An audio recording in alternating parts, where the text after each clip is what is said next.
Yolumuz bağlı iken kapı açanda, karanlık yollara ışık çatanda, ilk defa o bayraq Azərbaycanda bir kere yükselip bir daha inmez.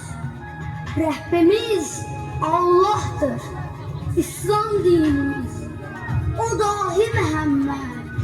Peygamberimiz, etimiz alışıp yansa derimiz, bir kere yükselip bir daha inmez.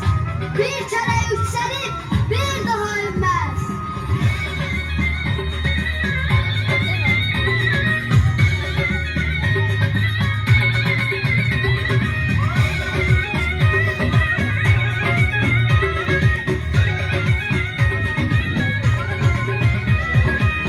Hazır kavgamın esaret çağır, azadlıq uğrunda enik silahı, könül olcalan üç renk bayrağı, bir kere yükselip bir daha inmez. Bir kere yükselip bir daha inmez.